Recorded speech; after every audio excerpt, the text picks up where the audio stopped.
Okay, so for our final talk of the session, which has been a very interesting morning or afternoon, I guess, depending where you are, we have Antoine Bourget from Imperial College, who's going to be talking about Branes, Quivers, and Affine Grassmannians. Please take it away. Thank you very much. And well, first of all, I would like to thank the organizers for inviting me in this awesome meeting of mathematical dialogues. And indeed, I will be talking about Branes, Quivers, and Affine Grassmannian. And so I took quite seriously the title of the meeting, which is Mathematical Dialogues. So I will try to present you a dialogue between physics and mathematics.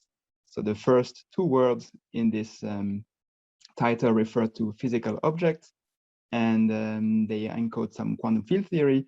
And then the last two words are mathematical concept. And I will try in this informal talk to describe the connection between those two things. So this work is based on this paper, which appeared a few months ago with Julius Grimminger, Amihai Hanani, Markus Sperling, and Zhenghao Zhong. And it is, of course, also based on the work of many, many physicists and mathematicians that I will not cite properly during this talk for lack of time, but so I apologize for this. And of course, all references are given in this paper here. So the main idea of this talk is to relate, as I said, two objects. One of them, this cloud up here, is a physical theory, so it's a quantum field theory. And here for concreteness, I will focus on 3D n equal 4. So it's a theory in 3 dimensions, which has 4 supersymmetries. And it's a quiver gauge theory. I will explain what this is in a minute. And on the other hand, there are a collection of nice geometric spaces associated to such theories, which are in particular the moduli space of vacua. And then this connects to many areas of mathematics, algebraic geometry, representation theory, and so on. And I guess you've seen examples of this in previous talks, in particular on Monday morning with Amihai, who presented already a review of those quiver theories. So one way to connect these two aspects, so to take a quantum field theory and to try to analyze the moduli space of vacua, is to make it geometric. And this can be done in 2 ways. The standard way is the one which is up here, which is using string theory and brane setups. So you can cook up some brane configurations such that the theory on the world volume of those branes is this quantum field theory. And then the movements of those branes can be seen as parametrizing the moduli space of vacua. And so it's an easy way to visualize those quantum field theoretic quantities. And as I will describe today, there is another way, which turns out to be equivalent, but there is a way which is purely algebraic or geometric, which is this affine Grassmannian, which really comes, as you will see, from group theory in a way, and representation theory. So the purpose of this talk is to communicate this physics and mathematics, and to show that these two ways of connecting them are actually almost equivalent. And I want to demonstrate this yellow arrow, which shows the equivalence between these two. And I will mainly be focused on examples to make this as concrete as possible. And so please also interrupt me if there are any questions regarding any point. So the first thing is to review what is a quiver theory. So here I will be quite brief because we already saw it in other talks during this conference. But the quivers, they present themselves as graphs like this, which have circular nodes and square nodes. So the circular nodes, they correspond to some gauge group. So we really have a gauge theory with a Lagrangian. And the gauge group here is will always be, for this talk, a product of unitary groups. So here it's U1 times U2 because I have a node with a 1 and a node with a 2. Also, you have square nodes. These denote flavor symmetries. And how do these appear? They appear because of these connections, so the links here, which denote hypermultiplets. so some kind of supersymmetric analogs of quarks in the fundamental representations of the various gate groups. So here, for instance, you have three supersymmetric quarks in the fundamental of this U2, and so this gives some SU3 flavor symmetry. And a last thing to notice on those quivers that we'll be considering today is that I take the gauge nodes to be a Dynkin diagram. So here you see it's the Dynkin diagram of A2, just because you have two nodes connected by a link. And we will see that this is the entry point to the affine Grassmannian and the connection that I will describe later. But first, I want to describe the classical story with Branes and how you can see such a theory in string theory. So for this, there is a very old, more than 20 years old construction in type 2B string theory using Branes. So I quickly go through the various Branes which are here. So the theory is 3D as indicated here. So I take a R1, 2 for the 3-dimensional space, and then I have 7 more dimensions in 10-dimensional string theory. And these 7 dimensions, I will group them as 3 vertically, 3 perpendicular to the screen, and 1 horizontally. And then I can place some Branes. So all those Branes, they span all the 3 directions which are not represented, and then the directions which are labeled here. So you have NF5 Branes which are vertical, D5 Branes which are across the string, the screen, and you also have D3 Branes which are in yellow here. And this dotted line here in the middle just shows the origin in this plane. So it's where 3, 4, 5, 7, 8, 9 is 0. So if you have such a brane configuration, then the string theory that lives on it has a limit once you decouple gravity, which is simply a 3D n equal 4 gauge theory, which is the one denoted above. And you can see that this U1 node corresponds to this 1 D3 brane, these 2 correspond to these 2 D3 branes, and then the flavors 1 and 3 correspond to the number of D5 branes.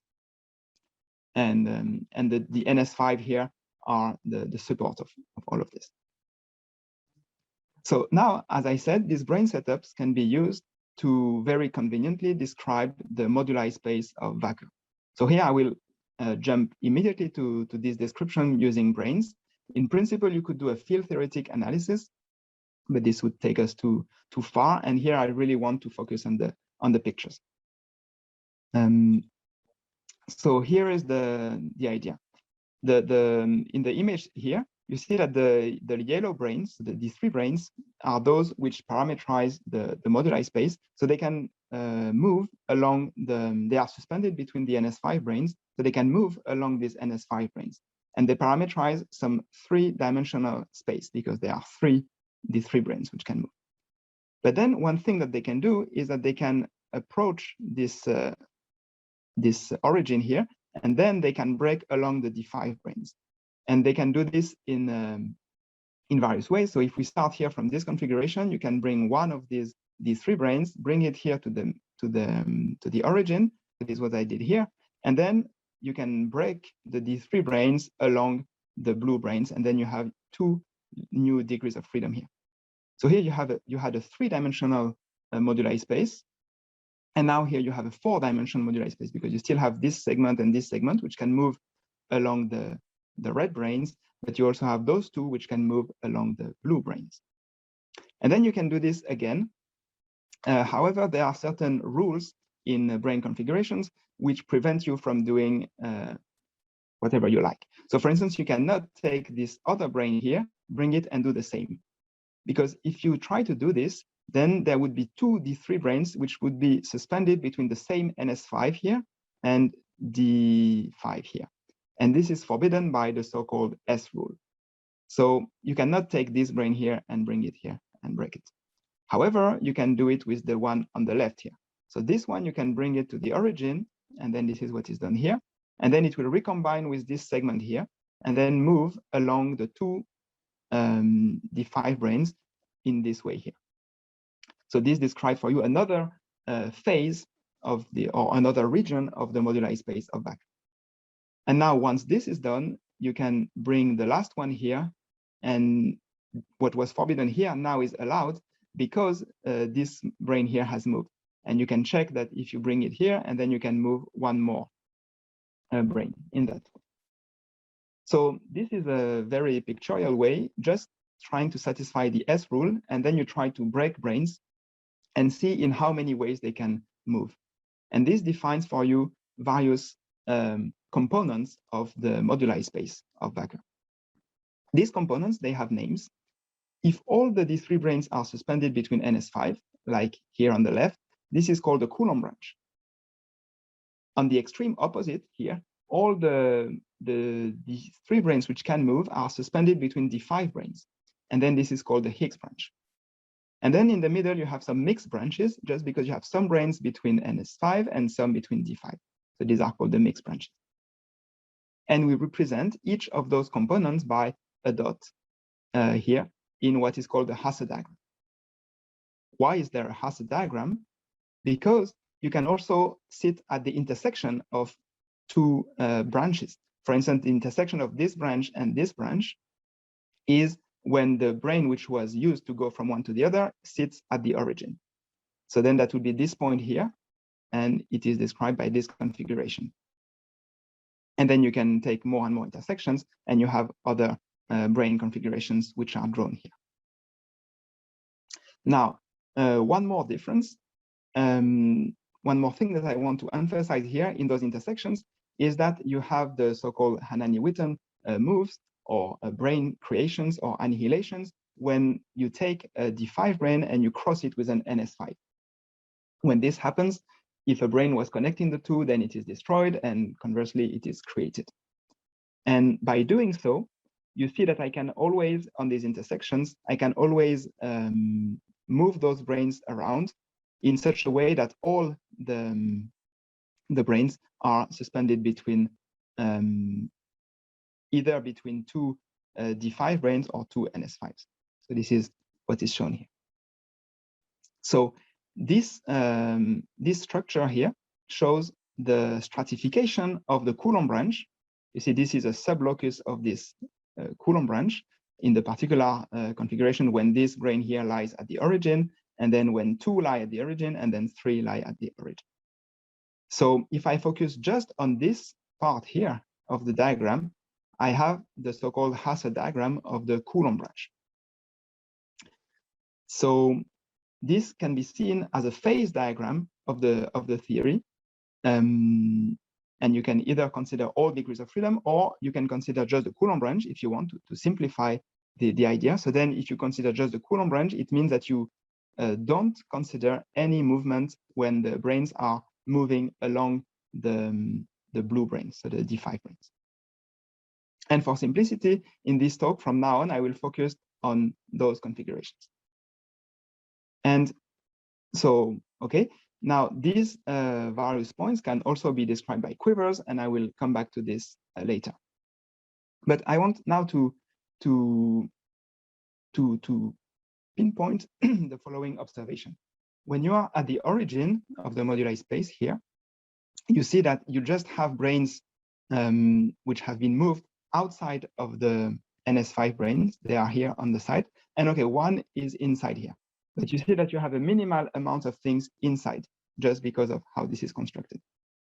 And now you could try to construct the whole moduli space here by just taking branes outside and moving them in. And then if you had more branes on the sides, you could keep going and then keep constructing a bigger and bigger Hasse diagram for a bigger and bigger moduli space. And this is the idea behind the affine Grassmannian. The idea is to take this process and to invert it. So now to start at the bottom with some brane configurations when you have no 0 dimensions, but potentially you can bring in as many things as you want, and then build more and more complicated moduli spaces. So let's do it on the simplest possible case. And I don't see what, just to see the time that I have.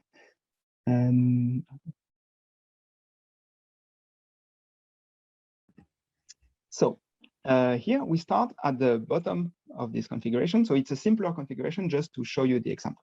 Let's assume that you have two NS5 branes here and just nothing in between. and then you have an infinite reservoir of D5 branes on the sides.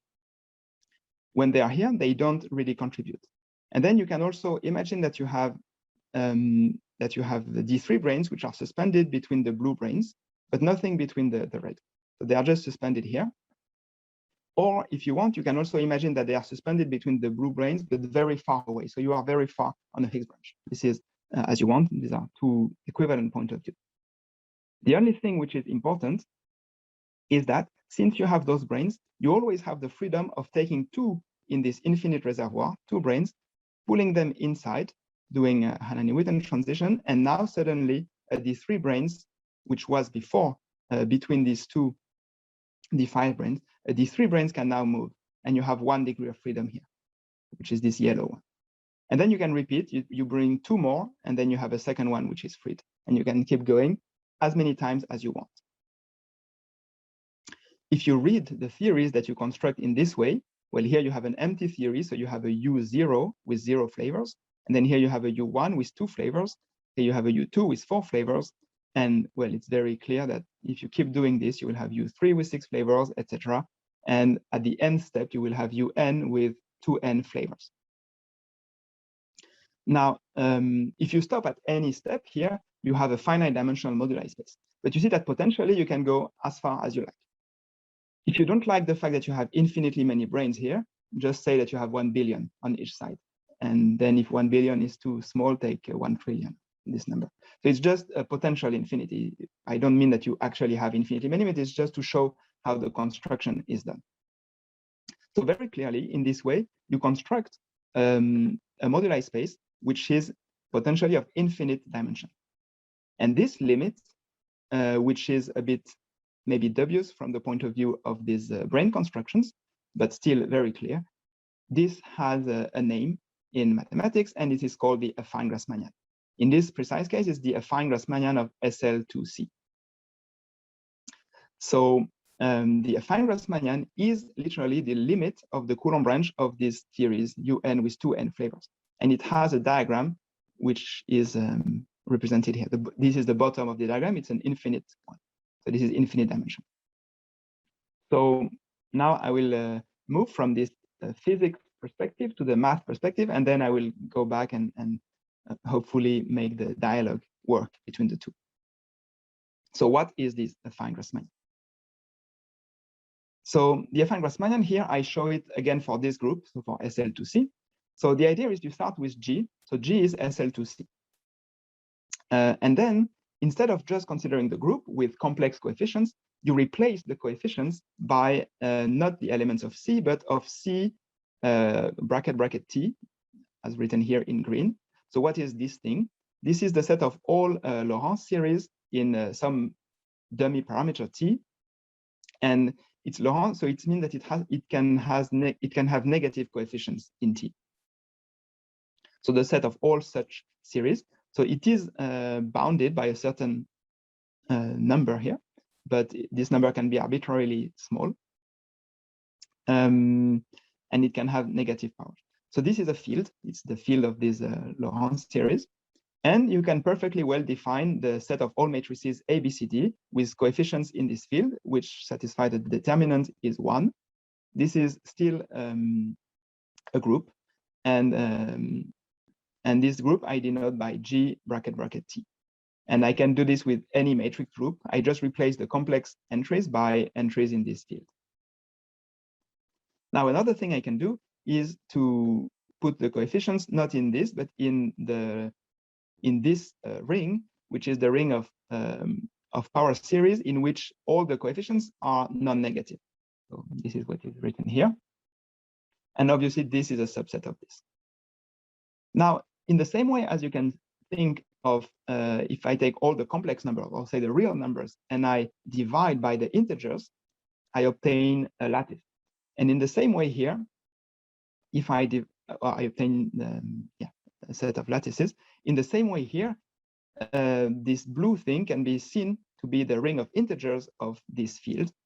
And then I can consider this quotient, G bracket bracket T divided by G square brackets T. I take the quotient on the right, and this is the definition of the affine Grassmannian. So I repeat, the affine Grassmannian for group G is you take the group G, you replace the coefficients by elements of this field here, and you quotient by the same group G with elements in this ring. And the intuition behind this definition is that this is really a space of lattices. This you can see as matrices, and then the quotient on the right tells you that two lattices, if you redefine the basis as a linear combination with integer coefficients of the previous basis, then you obtain a lattice which is the same.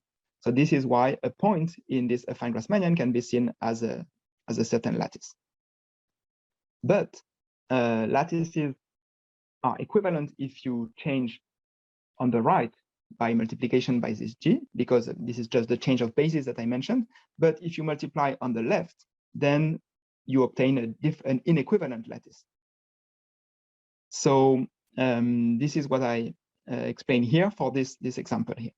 So you can check that any matrix which you take under this form can be put, if you put it in the right basis, by multiplication on the right, can be put in this form here, where you have t to a certain power here, and then the other power here, because the determinant has to be 1, and then you manage to put a 0 here. It's some kind of Gaussian elimination. But now this guy you cannot really get rid of. And because of this, you can see that the action of g of t on the left will produce an orbit in the affine Grassmannian. So a set of lattices which are not the same, but which are related by the action on the left by this g of t. This orbit I will call gr with a lambda here in the exponent. This lambda is the number here, and it has to be an even integer in this situation here, because all the exponents have to be integers. The reason why I denote it by lambda over 2 will become clear in the following. So now this space is, as I said, infinite dimensional, just because lambda can be as high as I want. But then there is a very nice geometric structure on this space. And in particular, all these orbits are Zariski open. But then if you take their closure, it's the union of all the orbits with, sorry, here it should be a mu, not a lambda, this is a typo. It's the union of all the orbits for mu, which is lower and also an even integer.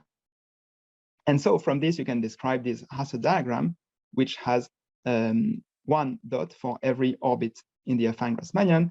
And again, if you take, for instance, the closure of this, the one corresponding to this dot here is the union of everything which is below. And one can also see that the dimension, the quaternionic dimension of this space is lambda over 2. You can just count how many parameters you have here. So you can see that this structure really reproduces the structure here. And this is not a coincidence. So now let me move to the more general case of a general group G and give how really this connects in full generality to quivers. And then I will come back to physics. So the idea here is now we take any group G. So G has to be an algebraic group, but think of SL, SL2, SL3, or any algebraic group. Then you have a co-weight lattice lambda and a co-root lattice lambda 0. And on this lattice lambda, you can define a partial order by saying that lambda is smaller or equal to mu if the difference is in the positive co-root lattice. So this is a natural partial order. And then when this is the case, when you have two co-weights which are related by such a relation, there is a way to define a transverse slice between lambda and mu. And it so happens that this is the Coulomb branch of a quiver, which is a Dynkin diagram given by the Dynkin diagram of G. And then the framing, so the flavors are given by mu, and the imbalance, I haven't really defined what the imbalance is, but it's a quantity that you can compute, is given by lambda. This is just to say that from this, you can really write a quiver for any transverse slice in the affine Grassmannian.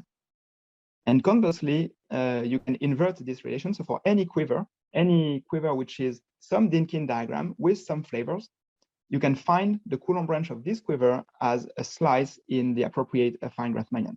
So this is why at the beginning here, I told you that this is a quiver of type G equals A2. So this one, we should be able to find it as a slice in an affine Grassmannian corresponding to G equals A2. And I will actually show it in detail. And before going to the example, I want to state one last property of these slices. These slices are very well known, and they only depend on the geometry of the co-weight and co-root lattices and Weil chambers. So these transverse slices, they can be of plenty of types, but in particular, if the difference between the two is a simple co-root, then the slice is just a Klein singularity of the form C2 mod zk. And the k is found, is a function of this mu and lambda. I don't explain all the details here. And there is another situation. If mu minus lambda is the short dominant co-root of a certain subalgebra, then this slice is the closure of a minimal nilpotent orbit of a certain group. And if neither of those apply, then it can be a so-called quasi-minimal singularity. And I will come back to this in a moment when I show the example. So let's look at the example, and let's take, to have a less trivial example than A1, let's look at A2, which was my introduction example. So if I consider the group PSL3C, now I have a co-weight lattice, which is drawn here with all these dots in many colors. The red arrows here show the roots. And the co-root lattice is the red one. That's why I painted this in red. So the red dots here are the co-root lattice, which is the same as the root lattice here. And of course, there is the quotient of this by this is also the pi 0 of the, sorry, is the pi 1 of the group, which is z over 3z here. And it turns out that this is also the component group of the affine Grassmannian. And this will turn out to be useful. Let me check again the time. Okay. So now that we have the co-weight lattice, I remind you that what matters is this partial order. So we say that two weights are connected if the difference is in the positive co-root lattice. So basically, for instance, this dot here, you can move to this one here by using this root here. And then from here, you can move here and here and here, etc. So this connects all these dots and forms Hasse diagrams. But you see that there is no way to connect a blue dot and a green dot using a root, just by definition. So actually here, you have three components. So this is this pi 0 of the affine Grassmannian. The affine Grassmannian has three components, one corresponding to all the red dots, one with all the green dots, and one with all the blue dots. And each of those has a Hasse diagram, which is just given by this partial order that I explained before. So let's see what it gives in practice. Here is the first component. So this is the red dots. So you can check that there is a red, and you can go here, and then you have two ways of increasing here and here, and then you have to merge here, and etc. So this is the structure which is here. And then using the various pieces of information that I gave in the previous slides, you can associate to each point in this diagram a quiver, as shown in this picture. And also to each transition, using the formulas I gave, you can identify them as Klein singularities or minimal nilpotent orbits. So this is what is denoted by these letters, capital A2. This means the Klein singularity associated to A2, and lowercase a2, this is the minimal nilpotent orbit of the associated algebra. So here, SL3. And this diagram agrees with what is known from other methods. So we have many ways to derive these Hasse diagrams. One is using the Higgs mechanism, if you have a Lagrangian theory. Other is using what is called quiver subtractions. And well, here is another way using the affine Grassmannian. Now, as I said, this is these are the red dots in this diagram, but there is also a diagram for the green and the blue. Of course, the green and the blue will be just symmetric. So I will draw only one of the two. So here is one of the two. And in this diagram, you can see that here appears our initial quiver, the 1, 1, 2, 3. This is the first one that I drew. And we indeed found that there was three three leaves, three subleaves in this diagram. And the theories that you can read here in the quivers correspond to what we could also have found with the branes. So there is this very nice connection between this algebraic geometric object, the affine Grassmannian, which is defined purely in terms of the co-weight lattice of algebraic group, and on the other side, brane constructions. So just to emphasize once more, I show here how you can obtain this structure using the infinite reservoir of branes on each side. So you see that here I start at the bottom, I have branes, and then the only way that I can make a transition is to connect these two branes here via these three brane, and then making them move in between the two red branes, and then you obtain this configuration. Once this is done, you see that now you have two adjacent blue branes. So you can repeat the process in different ways, but you see that never again you have this big transition here where you have to connect two extreme branes. So this is why in the diagram the A2 appears only once, and then after that you have only Klein singularities. This is purely due in this picture, it's due to the geometry of branes, and in this picture it's due to the geometry of the Weil chamber and the root system. There is this nice interplay.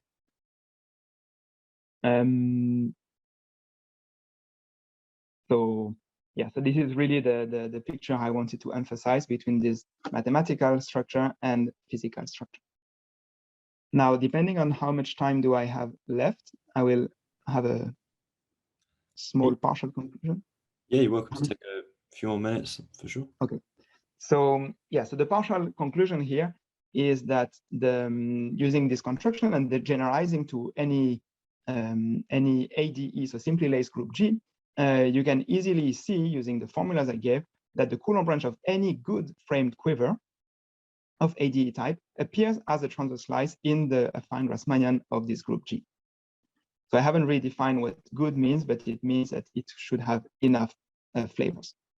And we saw here how the Hasse diagrams, which encode really the physics of the theory, the various phases of the gauge theory, as I said, the Higgs mechanism, connects via the brane systems to orbits in the affine Grassmannian, and also to cross-Procesi transitions. I didn't have time to explain too much what this is, but basically this is the algebraic analog of these brane creations and annihilations that I showed, for instance, here.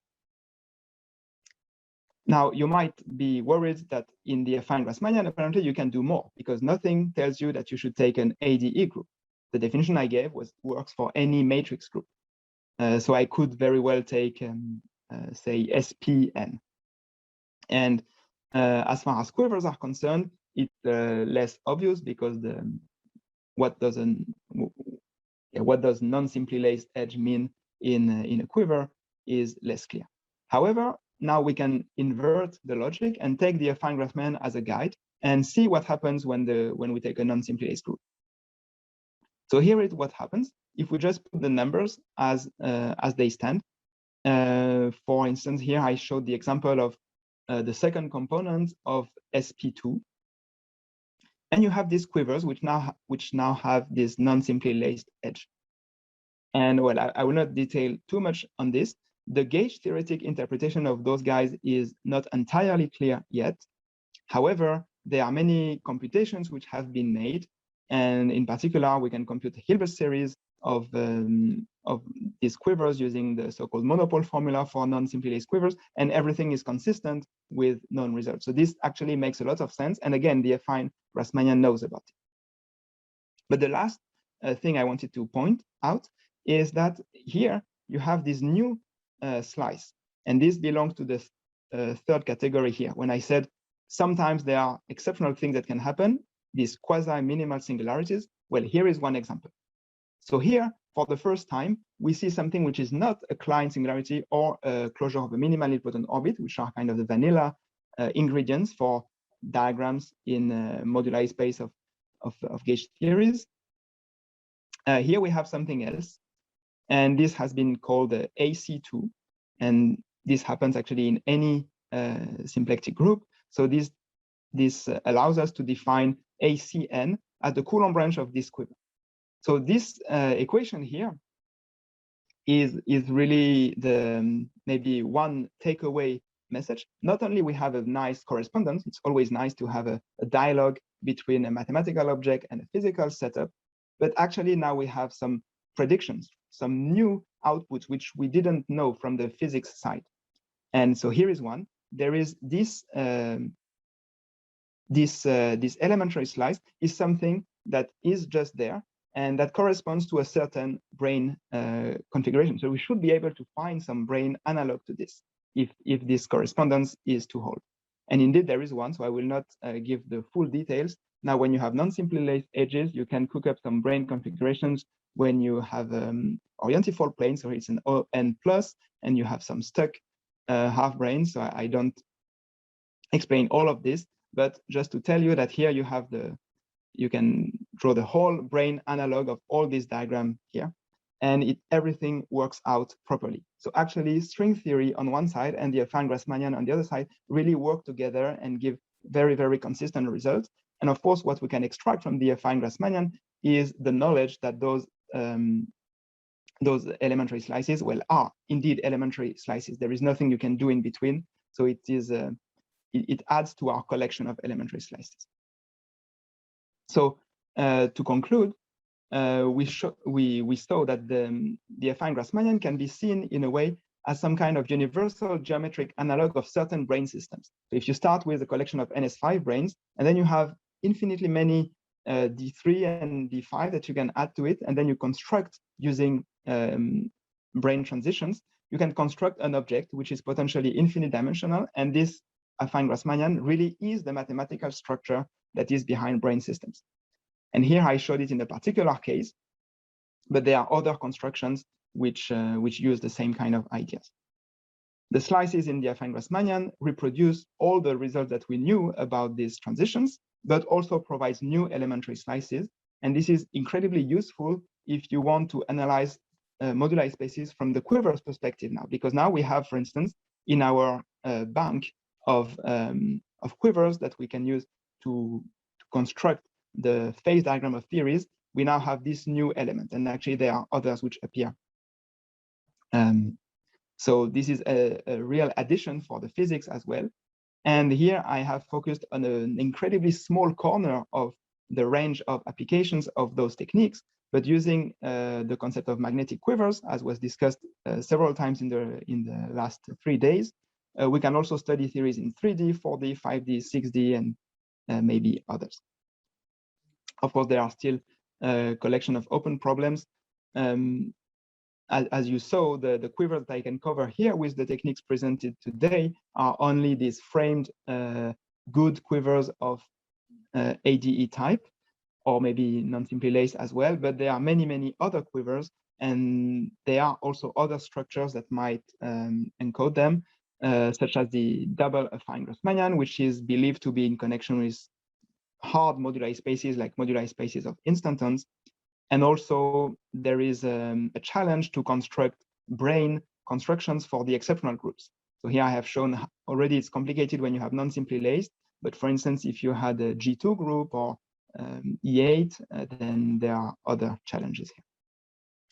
And with this, I stop and I thank you for your attention. And if you have any questions, I'm happy to answer them. Thank you very much, Antoine. That was very well explained. Yeah, please, if anyone has any questions, please go ahead.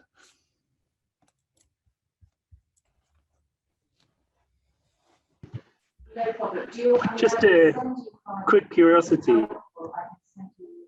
Hello? Yes. Yeah, great. So thank you, Antoine, for that lovely talk. I might have asked you this before already, but I can't remember. The affine Grassmannian for GL2, the coefficients there are integers, right? In your long expansion. Yeah, no. You mean, let me see. Here, you mean this A case?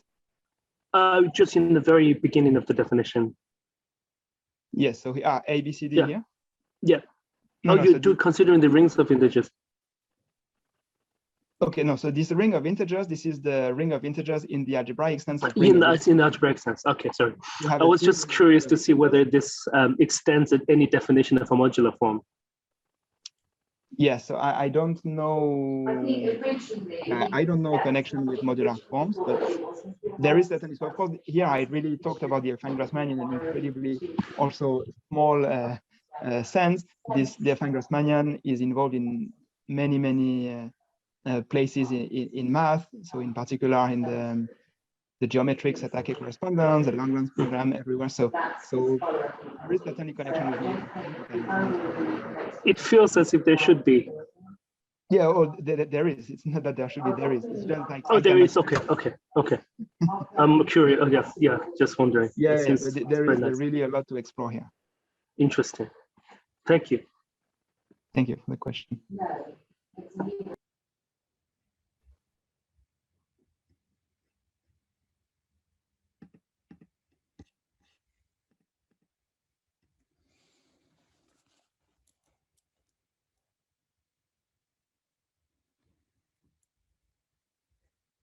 Okay, I guess if there aren't any final questions for the end of the session, we can finish our first session of the day. Thank you again to all of our 4 speakers. They were some really excellent talks, very enjoyable.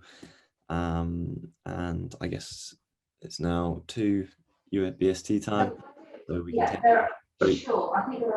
And thanks to Ed for chairing the session. Yes, thanks. Yes,